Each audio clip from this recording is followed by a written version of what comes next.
咱们详细的讲解一下秋季兰花分株翻盆的一个教程啊，供大家去参考。不管你用的是这个软质料，还是说咱们兰花颗粒的硬质料去种啊，都稍微的偏干一些。咱们再去托盆，这种紫砂盆咱们稍微用点力啊，四周的这个盆壁给它拍一拍，然后倒后托盆换苗啊。如果长得比较满啊，你可能就得使点劲儿了。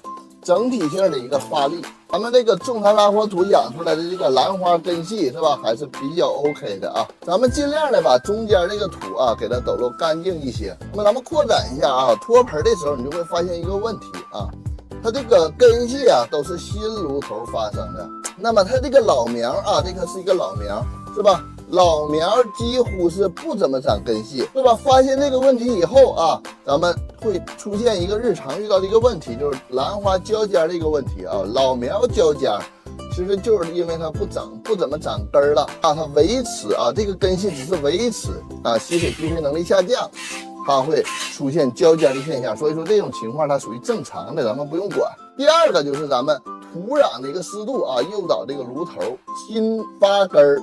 新长新苗是吧？这个是咱们这个兰花养护的两个重点啊，经常遇到的一个问题，兰花将苗不长。正好在借着分盆的时候啊，咱们给大家说一下啊，咱们这个土抖落干净以后啊，咱们去翻一下，找到苗和苗之间空隙过大的这个位置啊，空隙比较大的这个位置，一般这块的连接相对来说更好分一些啊。左右手掰着根儿和芦头啊，轻微的这么一掰，对吧？它就断开了啊。咱们先给它掰断啊，这个根系缠绕的比较厉害，是吧？咱们上下这么一抖啊，慢慢，咱们给它拽下来啊，这样不会过度的伤害这个根系。那么大体分下来两株以后啊，一般咱们3苗到5苗重新种植啊，然后咱们继续去找它交接的薄弱处，是吧？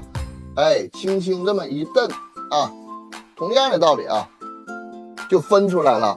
这正好是5株啊，底下芽点是枯枯的长，芽点非常活跃，看见了吗？它的伤口非常细小。那么一颗大苗就这样啊，我分出来了6颗小苗，咱们进行种植。咱们种植之前啊，检查一下空根烂根，像这种表面已经发烂的啊，这个根系断的、硬结出水的啊，这种咱们可以给它清理掉啊，我一般不用剪刀剪啊，我直接用手一掐。这种发黑的啊，它韧性很足的，咱们可以不修剪啊。如果根系过长的，咱们可以找这个根系连接的这个位置啊，中间比较细弱的这个位置啊，进行一个修剪，是吧？或者你给它掐掉啊。咱们种植啊，盆的底部眼比较大的，咱们给它垫点网啊，防止漏土。我惯用的啊，还是咱们软质料啊，咱们这个种茶拉花土，是吧？稍微加点底土啊。那么咱们比量一下大概的位置啊，常规性的啊，周边去加土啊，然后咱们拍打盆壁啊，拍打盆壁的时候，左手啊稍微提着点根儿，然后同样的啊，周边土啊给它压实一些啊，稍微往下压一压，不用吃奶的劲儿，稍微往下压一压就 OK， 这样就有效的避免它空根儿。盆面咱们加土加到什么位置啊？加到芦头啊，芦头半埋啊，芦头稍微盖上一点儿，那么就 OK 了啊。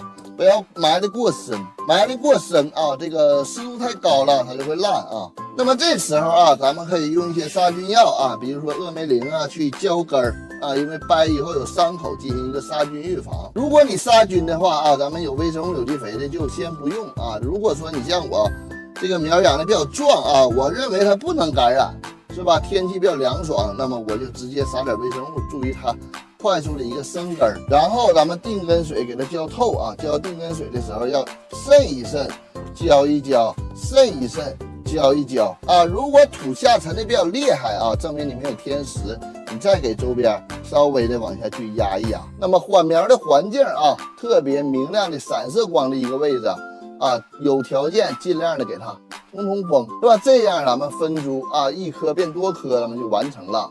别忘了点赞关注啊！别人养兰像个宝，我养兰它就是一堆草，新笋长出来的咔咔多。那么兰花怎么养？最重要的俩字啊，湿度。兰花的湿度包含3点：空气湿度、芦头的湿度以及植料的一个湿度啊。养兰花咱们要区分南方和北方啊，南方雨水多，空气湿度高，正常你种土里的芦头湿度过高，再加上高温高湿，极其容易腐烂啊，腐苗，是吧？所以说应对方式就是什么？就是用颗粒的质料啊，石头啊，这个树皮呀、是吧？各种这个紫金石啊，什么青石啊，各种石头配一起的质料。哎，去避免炉头高温高湿的一个情况发生。那么像我们北方空气湿度低，它属于干热，干热就你再去用石头种的话啊，用这个质料，用这个颗粒种的话，它会造成炉头湿度降低，是吧？炉头的湿度保不住啊。那么你很多人去学啊，兰花夏天得通风啊，你在风扇咵咵咵吹，吹完以后炉头的湿度更低。那么炉头湿度更低了以后，是吧？炉头位置感应不到湿度，它不抽新根儿，它没有新根儿，老根儿持续性的退化，老苗退化啊，它就空根，空根你再去泡盆再去浇水，那么它就产生了烂根儿，是吧？北方人养兰花就是这么一个逻辑，是吧？所以说咱们炉头的湿度是非常重要的，你要养好兰花就要保证炉头位置的湿度。所以说我不去用硬质料，因为我懒呐。啊，你用硬质料，我2天浇一回，2天浇一回，我也浇不起。夏天的时候是吧？那么我用的就是软质料啊，我去用泥炭啊，用的咱们店铺里边的种材拉货土种的，是吧？种植的时候浅埋浅种啊，炉头位置半埋，不要全埋。温度高预防腐烂的时候怎么样？你去浇水，浇完水以后，风扇上科技啊，风扇夸夸的一吹啊，吹个2个小时啊，这个土。盆面水分蒸发一点就 OK 完事儿了啊！中午的时候降温就 OK 了，有一个空气循环，降温就 OK 了，是吧？用软质料去种植啊，5到7天左右给它浇回水啊，盆面干了浇水就 OK，它整个花盆里边的湿度保证的比较好。其实就是这么简简单单的一个东西啊，没有那么复杂，没有那么难，是吧？以前我说这个兰花我换盆啊，我用软质料的，很多人给我去评论啊，你这个必死啊，你个年纪轻轻，你搁那瞎叭叭。咱们软质料不是我发明的，是咱们花友用我土种完以后好养，推荐我告诉我你用土种试一下，我就用这个土，哎，确实非常好管理啊，看到大白根。最重要的就是炉头的一个湿度，炉头湿度保证好啊，它新根有湿度诱导它新根发出来，那么新长炉头，新发苗，是吧？它这个就会导致一层一层的新苗不断的长啊。另外啊，对于兰花的交尖啊，一般没有病啊。很多视频去拍兰花交尖有斑呐，去喷杀菌药是吧？啊，这个兰花你分新苗和老苗啊，中间的老苗它退化，你可以理解为它把养分给谁了？给新芽了啊，集中给新的了啊，给孙子了，给儿子了啊，挣那点钱都给他们了。它长皱纹了，它勤俭节约的啊。它自然出现一些老化的是完全 OK， 完全正常的啊，不要过多的去干预它，是吧？你把核心把注意力放在哪儿啊？放在炉头，放在炉头的湿度上，那么这个兰花就非常好养，不要过多的去关注就 OK 了。